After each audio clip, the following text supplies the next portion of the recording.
Jorge Volpi y tengo el honor de presentar esta novela de Danteliano titulada Requiem por Teresa. Estaba haciendo cuentas y hace creo que 19 años que más o menos Danteliano y yo nos conocimos y no nos habíamos vuelto a ver en todo este tiempo, pero recuerdo con mucha emoción y cariño cuando me recibió en Milán hace todos estos años y estuvimos conversando por allá sobre mi novela En busca de Clinson. Así que ahora, a la vuelta, pues me da mucho gusto todos estos años después recibirlo en México. Muchas gracias. Y tener la ocasión de comentar su maravillosa novela Requiem por Teresa. Se trata de una novela familiar que ocurre en una proeza técnica sumamente interesante a lo largo de un solo día, o prácticamente de una sola noche, en la que el narrador y un grupo de personas asisten a un bar en Guatemala a ver la representación de uno de los tantos imitadores de Elvis Presley que existen en el mundo y también en Guatemala. Se trata, por supuesto, de una larga escena en la que este imitador de Elvis Presley, imitador guatemalteco, un tanto decadente, va haciendo su aparición y va cantando e interpretando los covers de las distintas canciones del propio Elvis. Y esta noche desata la imaginación y el recuerdo del narrador. Y a partir de ahí, la novela avanza en ese doble plano. Por un lado, poco a poco se va adentrando en esa noche oscura, decadente, con las canciones de Elvis como telón de fondo. Y por el otro, el narrador, conforme va avanzando la noche, conforme va también tomando cada vez más alcohol, conforme va pasando cada vez más esta oscura trama simplemente de noche de bohemia decadente, poco a poco él va recordando la vida de su hermana Teresa.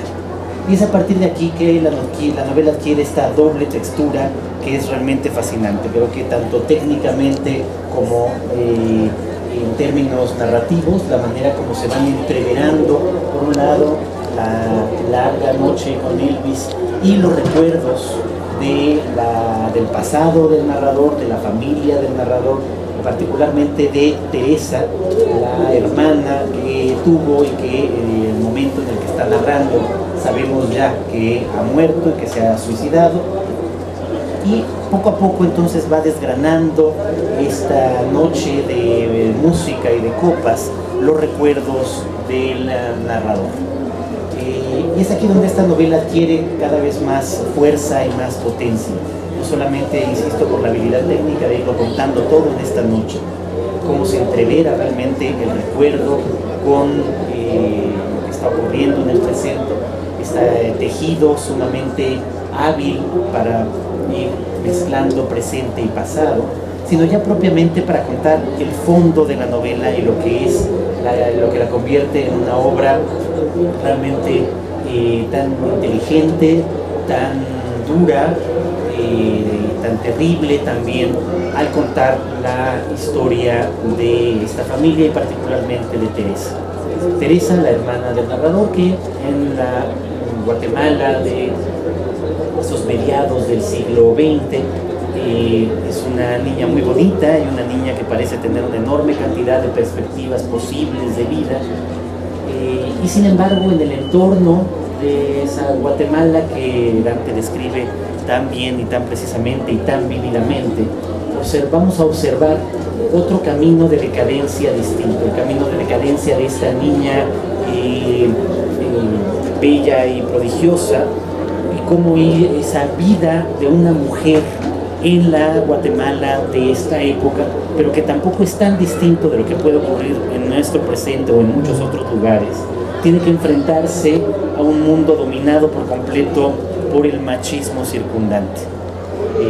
Hoy que en México tanto estamos hablando sobre el papel de la mujer, sobre cómo funciona el heteropatriarcado, la manera como las mujeres de una forma u otra son sometidas a distintas violencias y tiranías por parte de los hombres, sin decir ni una de estas palabras, sin que haya ninguna intención teórica al respecto, la novela de Dante lo muestra de la mejor manera posible, que también es de la peor manera posible, contando lo que realmente le pasa a este personaje tan entrañable que es Teresa. La manera como esta niña termina por involucrarse primero probablemente con quien menos debería, que es algo que ocurre con cierta frecuencia en las historias. Un personaje que siempre fue una especie de buscapleitos, apodado el pirata, y la manera como su relación con este hombre, que va a convertirse luego en miembro del ejército guatemalteco, va a derivar en una constante espiral de violencia intrafamiliar, de violencia de género. Pero no solamente es esta historia, que no voy a contar completa, no quiero arruinarles la trama, sino también es la historia del narrador y de su confrontación a su propia familia. No solamente a la propia Teresa, sino también a la educación que los padres les han dado. El padre, que era un recaudador de impuestos, como Cervantes, de una familia que intenta ser honesta en un ambiente parecido al mexicano, donde todo es corrupción y todo es violencia, pero donde al mismo tiempo esa honestidad nunca termina siendo una honestidad valerosa, sino más bien siempre retraída, siempre en alguna medida incluso hipócrita o cobarde, muy propia de las sociedades latinoamericanas de entonces y de ahora. Y la forma como entonces la educación que recibe la hija y la manera como Teresa tiene que ir saliendo adelante es siempre oponiéndose a esta estructura patriarcal que la rodea.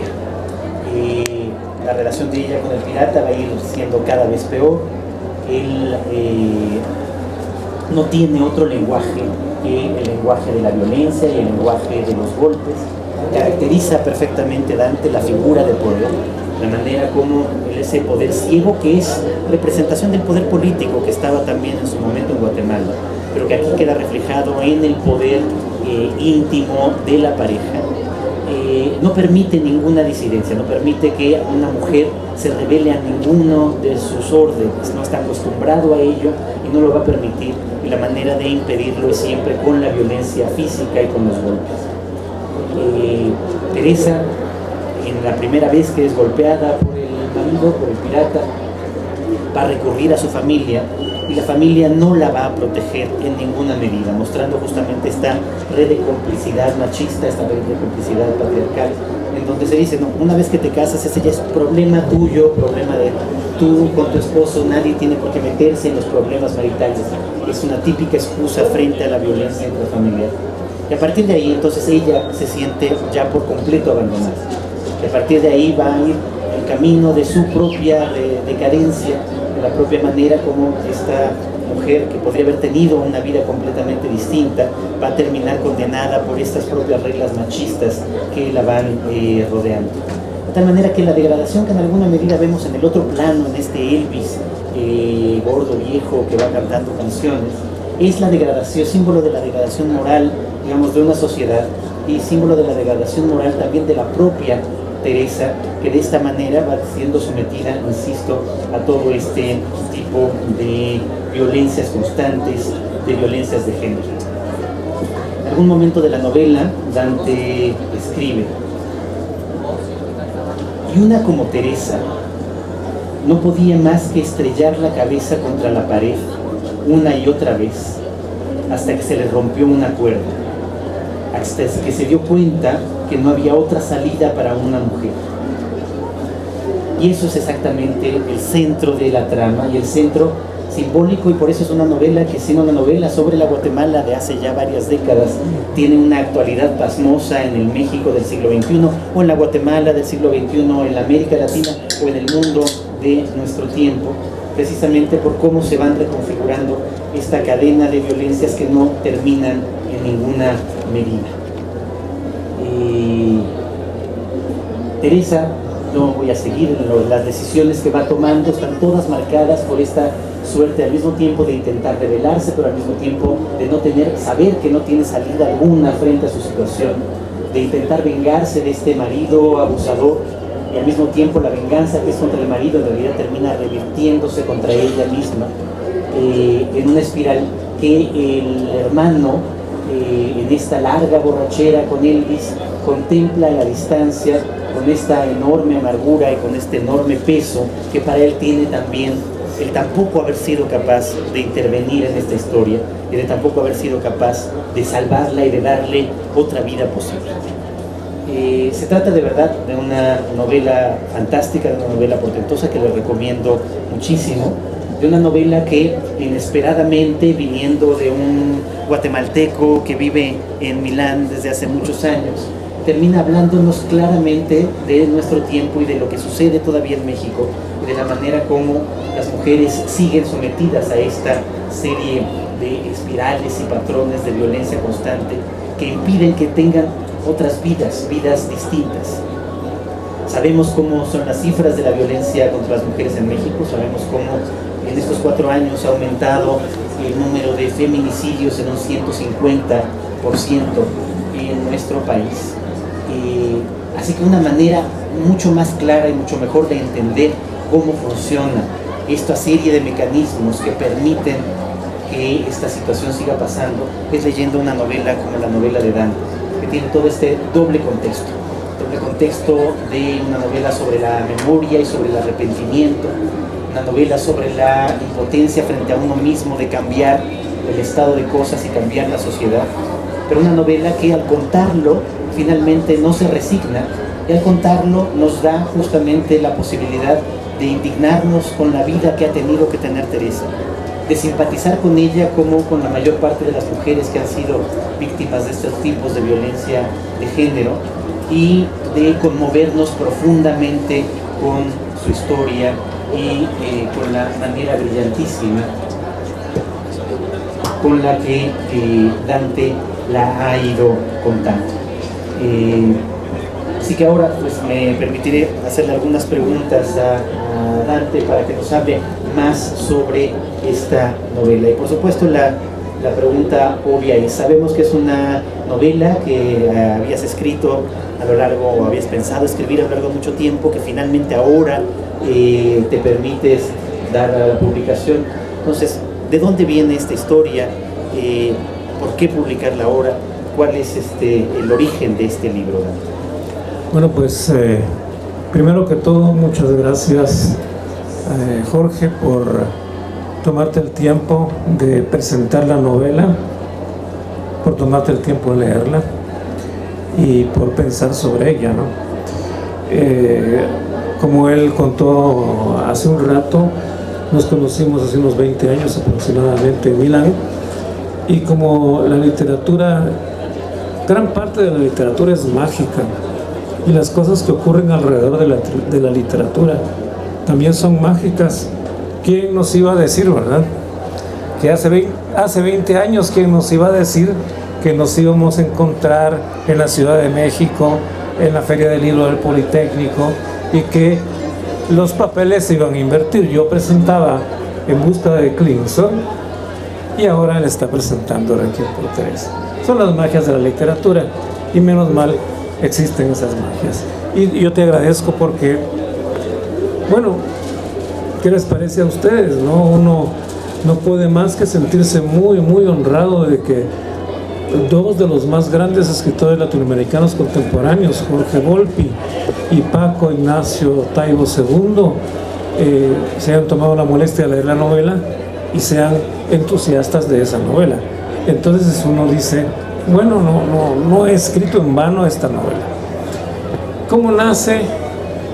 Bueno, tengo que agradecer también al equipo del Fondo de Cultura Económica, porque también ellos me han elevado a los cielos del entusiasmo con la lectura de la novela. Y les agradezco a ustedes que han venido por curiosidad a ver de qué se trata esto, porque lo único que les puedo prometer es, en pago a su curiosidad, es que si leen la novela, yo creo que van a sentirse repagados, porque modestamente, creo que vale la pena leerla y no la van a soltar. Eso parece ser que es lo que sucede con los lectores. Entonces, ¿cuándo nace esta novela? Nace pues casi en la época en que nos conocimos, y en ese momento a veces la inspiración, ¿verdad?, que ha sido tan denostada, tan puesta en duda, existe a veces, ¿no? Y a veces le llega a uno de golpe, como una explosión, como la explosión de un volcán. Le llega una idea completa, una bola de fuego que se apodera de uno y no hay más remedio que escribir. Otras veces no es así, pero en este caso de Requiem por Teresa fue exactamente así. No tuve más remedio que ponerme a escribir a partir de la figura de este imitador de Elvis, que es un guatemalteco que se parece un poquito a Elvis Presley. ¿En qué se parece? Al Elvis Presley ya decadente. O sea, es gordito, es nalgoncito, es bajito, se tiñe el pelo de rubio. Bueno, Elvis tenía el pelo negro, ¿no? Pero este se tenía el pelo de rubio, al menos en la novela. Y es la imitación de Elvis decadente por un artista decadente. O sea, es la decadencia al cuadrado. Y de alguna manera este Elvis hace reír a la gente en su show. Él sabe que hace reír a la gente, él sabe que es ridículo, él sabe que es fracasado, y en cierto sentido él representa un poco a los guatemaltecos. Y ahí dentro de la novela hay una anécdota que se las voy a contar porque ejemplifica mucho esta imagen del artista, ¿no?, del artista en Guatemala.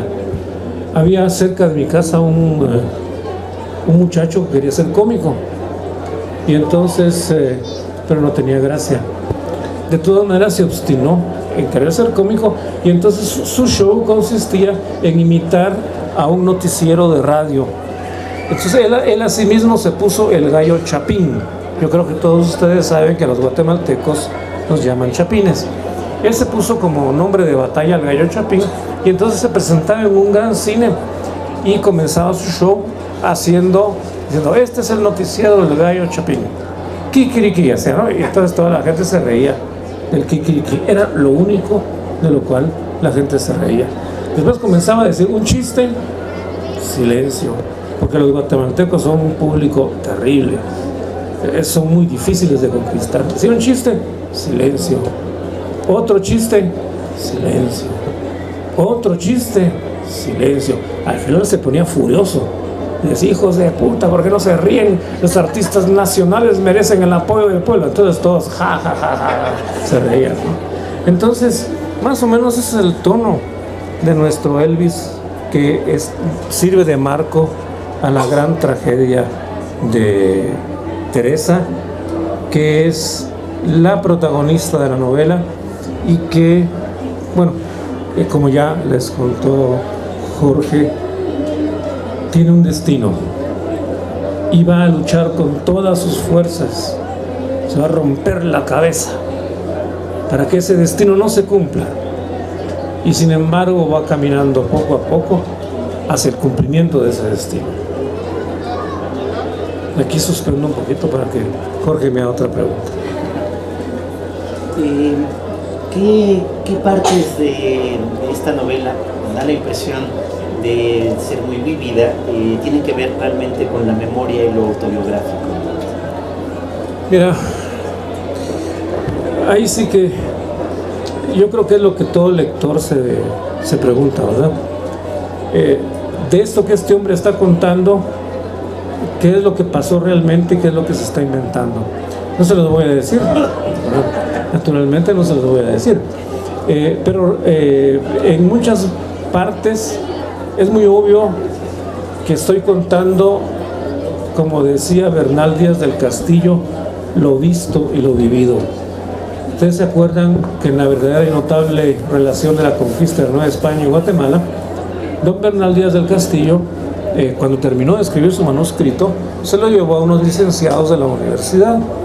Y los licenciados de la universidad le dijeron: mire, don Bernal, usted sí que...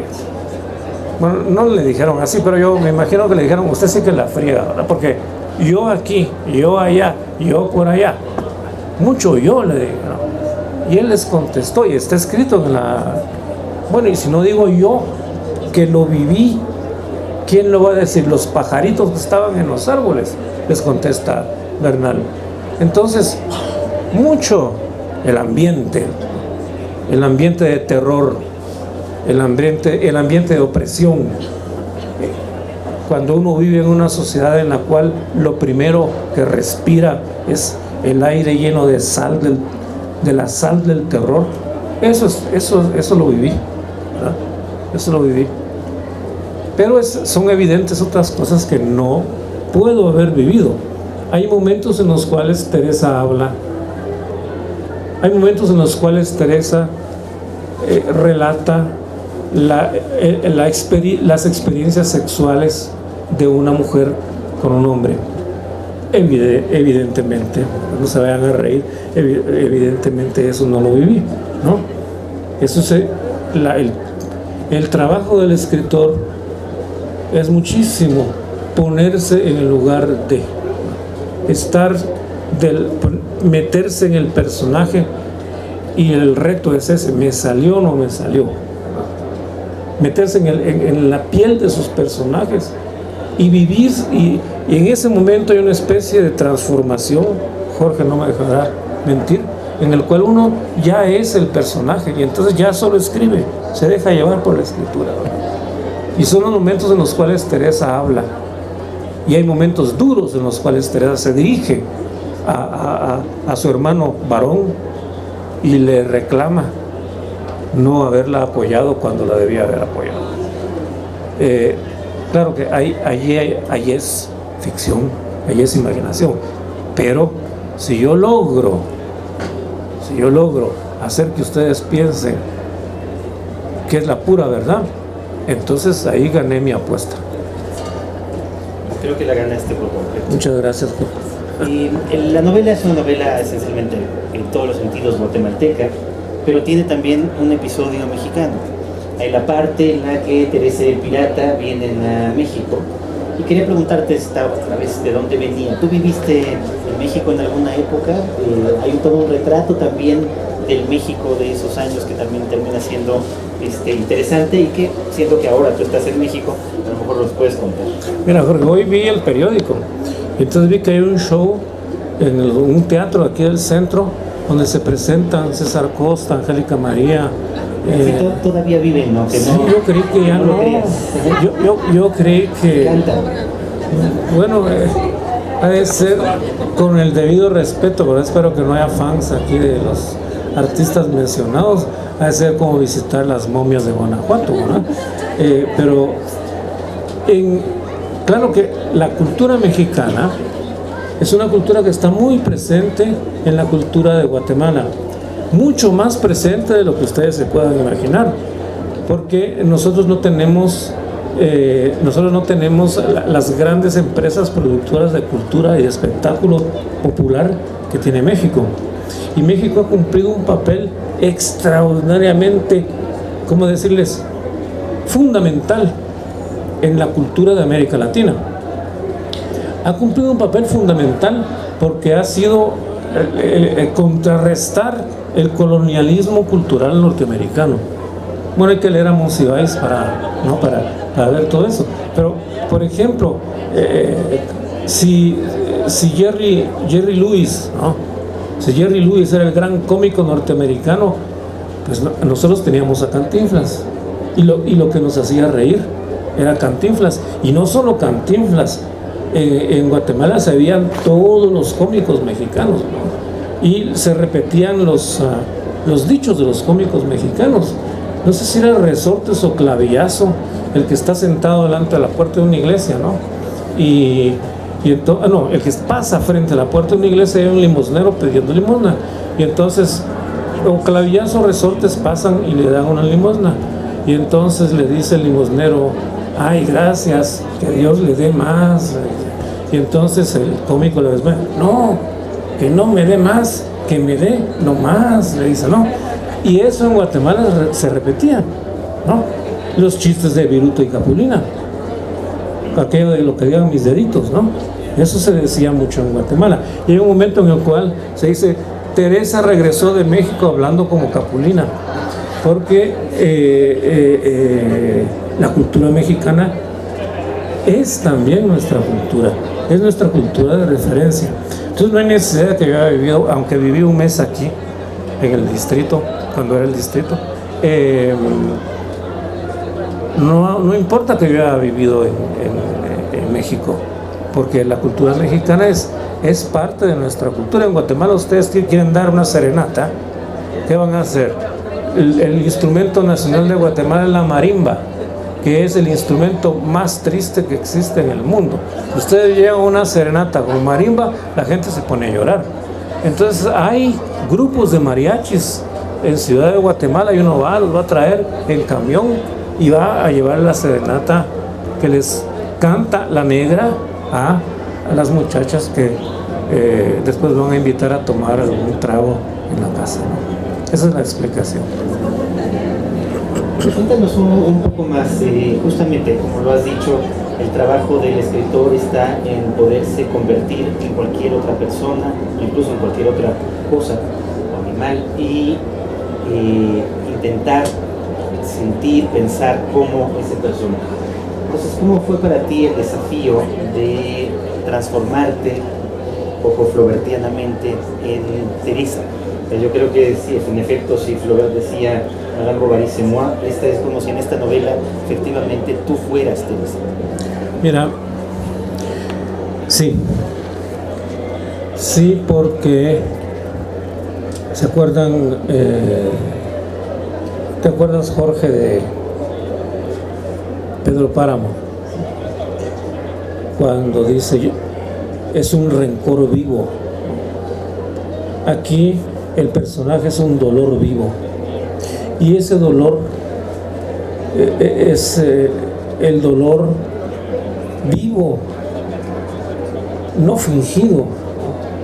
Es un dolor que lo come a uno. Y era el dolor que yo tenía después de muchos años, incluso 10 años eran de haber dejado Guatemala, con todo lo que Guatemala vivía en esa época. Entonces, el dolor de Teresa no es solo el dolor de Teresa. El dolor de Teresa es también el dolor de las personas que están al lado de ella. Quiero decirles que cuando una mujer es víctima, y que muchas veces lo es, no solo es víctima ella, sino son víctimas también las personas que están a su lado, su madre, sus hermanas, pero también su padre, sus hermanos. El dolor de una mujer abusada, de una mujer violentada, no es solamente un dolor femenino, es un dolor que afecta a los seres humanos como seres humanos. Y los hombres están a su lado si tienen un mínimo de sensibilidad, que lo deberían tener, ¿no? Entonces es el dolor de esos hombres. Esta identificación con Teresa nace de ese dolor, digamos, por cercanía. Y entonces la identificación no es difícil, no es un gran esfuerzo. Yo creo que sale natural, basta tener un poco de sensibilidad. Todo el ambiente que describes es un ambiente doblemente violento. Es el ambiente de la violencia política, de la violencia social de la Guatemala de ese momento, pero por supuesto también es una novela sobre la violencia machista y sobre todo las estructuras que la permiten. Me gustaría que ahondaras un poco más en esto y también que nos dijeras en qué medida te parece que lo que describes de la sociedad guatemalteca de entonces ha cambiado o no en las sociedades actuales, hablando de Guatemala o de México o de cualquier otro lugar que tú conozcas. Mira, yo creo que sobre eso no ha cambiado nada. Digamos que las estructuras políticas pueden cambiar y hay procesos, incluso en toda América Latina, después de las guerras de Centroamérica, por ejemplo, hubo procesos de paz y procesos entre comillas democráticos, procesos políticos que son puramente, digamos, ornamentales, porque la cultura como en sus estructuras profundas no cambió. Entonces el considerar que las mujeres son personas de alguna manera naturalmente subordinadas o naturalmente inferiores, eso persiste no solamente, tengo que decirlo, no solamente en los países latinoamericanos, no solamente en Guatemala. Claro que esta novela está enfocada en este país y le da duro al país, ¿no? Hay un momento en que el protagonista dice, haciendo una paráfrasis de Churchill, si no me equivoco, sangre, pues en este país lo que nos toca es sangre, sudor y mierda, porque las lágrimas es mucho lujo para los guatemaltecos. Entonces le da duro al país, pero en realidad yo tengo muchos años de vivir en Italia y en Italia se da a cada rato el hombre abandonado por una mujer considera que ha sido gravemente ofendido y la única solución que encuentra es matarla. Ahí, lo cual no se da al revés, ¿verdad?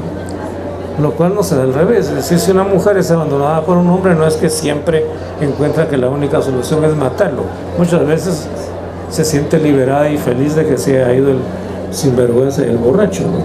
Pero digo que aún en Italia esta violencia tan fuerte se da también. Es decir, es una cuestión que no pertenece solamente a la cultura latinoamericana, a la cultura hispana, sino pertenece realmente a la cultura de todo el mundo. Un plano más técnico. ¿Por qué elegiste esta manera de contarla? ¿Por qué esta forma para contar la historia de Teresa? Particularmente, ¿por qué centrarla en esta sola noche? ¿No? Sabemos hay cierta cantidad de novelas que intentan que es un ejercicio técnico arduo, ¿no? Que puede estar en el Ulises o que puede estar en otros libros. ¿Y por qué ese es el disparador de la historia? Esa noche decadente, esa noche con Elvis, con este Elvis decadente que imita al Elvis ya decadente. ¿De dónde viene la estructura que le da vida a la memoria y a la historia completa de Teresa? Bueno, Jorge, yo creo que viene de la práctica literaria. O sea, en el momento en el cual yo escribí Requiem por Teresa, yo llevaba muchos años escribiendo, llevaba muchas novelas sobre mis espaldas, y entonces digamos que el trabajo de la literatura es un trabajo, ¿verdad? Es como cuando un carpintero hace una silla y la silla le sale bien hecha, entonces quiere decir que ya sabe su oficio. Y lo mismo pasa con la literatura. La literatura es un oficio que uno comienza con grandes ilusiones con palabras como genialidad, inspiración, las musas y esas cosas que no existen. Es trabajo duro. Y entonces por años y años yo he escrito y a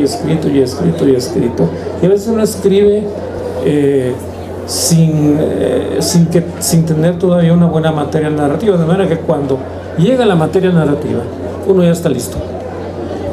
A mí me encontró listo esta historia cuando la historia se me reventó, digamos, dentro de mí, ya me encontró listo para escribir, y la forma esta la da el concierto.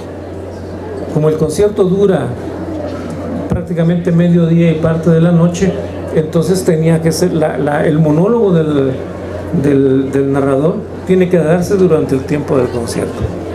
Y además el concierto es sumamente importante porque si no la novela hubiera sido muy dura, porque lo que cuenta son cosas muy duras, muy duras, pero si uno le propina a la gente una historia demasiado dura, pues abusa de ella, ¿no? Hay que, de alguna manera, una de las características que decía Calvino de la narrativa o de la literatura es la levedad. La única manera de hacer levitar esta historia era meterle estas partes chistosas, y por eso muchos lectores me dicen que leyéndola se han reído y han llorado, alternativamente, ¿verdad? Entonces, pero es la técnica lo que provoca eso. O sea, tú querías conscientemente esta mezcla de tragedia y comedia, alternándose todo el tiempo. Sí, esto sí es muy deliberado, porque la historia es pura y dura, la historia pura y dura es demasiado impactante, ¿no? Entonces, para que tenga lo que los mexicanos llaman ángel, ¿verdad? El otro día no sé con quién hablaba. Qué curioso que los mexicanos llaman a este toque, ¿no?, que tiene el arte, lo llaman ángel. En cambio los alemanes lo llaman demonio. Cada cultura tiene sus palabras clave, ¿no? Entonces, para que tuviera ángel tenía que tener esa parte chistosa, que el lector no supiera, hasta se arrepintiera de estarse riendo en ciertos momentos que son verdaderamente graves. Eso es la respuesta. Yo creo que eso le da justamente este tono que, como tú decías, hace que uno no pueda dejar la novela. Una cosa incluso shakespeariana también, esta mezcla constante de tonos trágicos y cómicos. Pues sí, muchas gracias. Es una alta comparación, ¿verdad? Pero en realidad cuando uno escribe, se caen todas las referencias culturales, se vienen abajo, y lo que uno dice es: ¿tengo una buena historia que contar? ¿Sí o no? Sí, la tengo, la cuento y adelante. Claro que detrás, si uno no tiene un respaldo cultural, es muy importante, ¿verdad? El escritor, digo algo que dicen todos, ¿verdad? Perdonen la repetición. El escritor es siempre más lector que escritor. Lee y lee y lee y lee para aprender el oficio, para estar en el oficio. Y naturalmente, cuando cuenta sus historias, se cuela lo que ha leído. El escritor tiene que tener una manera de ver el mundo, tiene que tomar partido en el mundo. No puede ser indiferente, apático o independiente. No. Hay que meterse en el lodo y del lodo salir purificado, creo yo. Y creo que efectivamente esa es la labor precisamente del novelista. Nos quedan unos pocos minutos. Si alguien en el público tiene alguna pregunta para Dante sobre esta historia, sobre lo que ahora ya saben, ha contado, sobre su relación con también lo que estamos viviendo en México, ¿alguien quiere intervenir? Allá el señor y luego acá el señor. Aquí está que está. Gracias, Jorge. Buenas tardes a todos. Mi pregunta pues es de una vivencia pues social y política que quisiera saber de usted. Me tocó vivir en la temporada del mandato efímero de Jacobo Arbenz. Dichoso. Sí, ¿verdad? Fue un fulgor que a mí en lo personal no se me olvida, y es un testimonio que como mexicano del siglo XXI lo tomo para saber que los políticos norteamericanos son nuestro peor enemigo. Lapidariamente diría yo que el mejor ideólogo norteamericano es el ideólogo muerto, refiriéndome a Bush y a gente así, ¿verdad? Y de Latinoamérica, pues para mí Jacobo Arbenz fue una persona fulgurante, un sueño malogrado, pero que nos demuestra que otra sociedad latinoamericana es posible. Gracias. Muchas gracias. La señora. Buenas tardes. Tengo que decir que ya leí la novela y me parece espléndida. Me parece terriblemente desgarradora y en momentos las pausas divertidas. Y le pregunto, ¿por qué utilizar en el espectáculo a un artista norteamericano y no utilizar a un artista latinoamericano que la novela la pudiera hacer más, arraigarla más a lo latinoamericano? ¿Por qué utilizar a Elvis Presley y no utilizar, por ejemplo, Juan Gabriel? ¿Por qué ese uso? Yo a las personas que asisten, sobre todo a las mujeres, les quiero recomendar ampliamente esta novela. Léanla, préstenla, infórmenla, comuníquenla. Es desgarradora, pero es la vivencia de ustedes en sociedades machistas como las que vivimos. Muchas gracias. Muchas gracias a usted. Respondo rápidamente a la cuestión de por qué un artista norteamericano y no, por ejemplo, Juan Gabriel, ¿no?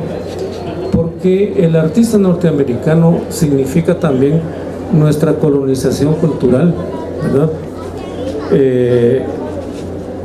Hay una colonización cultural muy fuerte, sea en las manifestaciones de música pop en América Latina, que viene directamente de los Estados Unidos, y también en la gastronomía, ¿no? Yo sé que aquí voy a decir una blasfemia respecto de mi buen amigo Paco Ignacio Taibo II, pero la Coca-Cola, ¿verdad?, es uno de los malos regalos que nos ha dado la colonización norteamericana, y los McDonald's también. Entonces, el artista gringo se presta a la parodia, se presta a la ridiculización, porque no es nuestro. Juan Gabriel no se presta a la parodia porque es nuestro. Es decir, porque ya es como decir, hacer una parodia de Cantinflas, no se puede, porque ya Cantinflas es la parodia de nuestra verborrea, ¿no? Entonces es nuestro. En cambio, Elvis es perfectamente parodiable porque no somos nosotros así, ¿no? Y entonces, ¿qué hacemos cuando imitamos a los gringos? Somos ridículos. En cambio, cuando somos nosotros mismos, incluso con nuestras cursilerías, ¿no? Cuando con un par de tragos cantamos Agustín Lara, cosa que todo el mundo ha hecho, que levante la mano el que no lo ha hecho, ¿verdad? Somos cursis, pero es nuestra cursilería, ¿no? Esa sería mi respuesta. No sé si lo conforma mi respuesta. Señora, por favor. Buenas tardes. Yo lo escuché ayer en un programa de radio.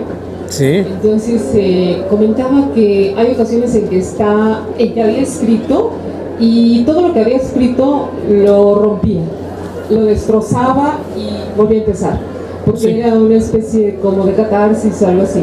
¿Eso sucedió en esta novela? Sí, mire, pero es una cuestión muy personal, ¿no? Eso depende del escritor. Hay escritores que acumulan todo y lo tienen ahí.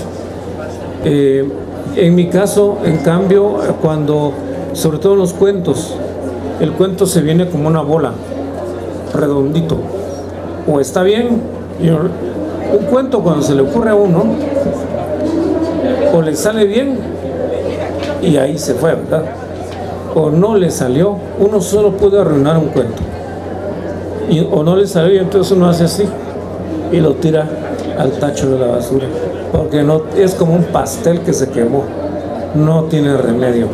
Entonces, muchas veces hay páginas, hay fragmentos, hay capítulos que no salieron. se pueden reescribir y no vuelven a ser. Entonces uno lo tira a la basura, porque también hay un lector, ¿verdad? Y uno tiene que tener mucho respeto del lector, no va a ser abusivo de tirarle lo feo que le salió. Uno trata de mostrarle lo mejor que salió. Entonces la práctica de ir eliminando lo que no funciona es parte del oficio, ¿verdad? Cuesta porque uno se enamora de lo que escribe, ¿verdad? Pero no hay más remedio. Pues llegamos a la hora. Muchísimas gracias por acompañarnos y les recomiendo de veras muchísimo que lean Requiem por Teresa de Dante Liano, publicada por el Fondo de Cultura Económica. Muchas gracias. Muchas gracias.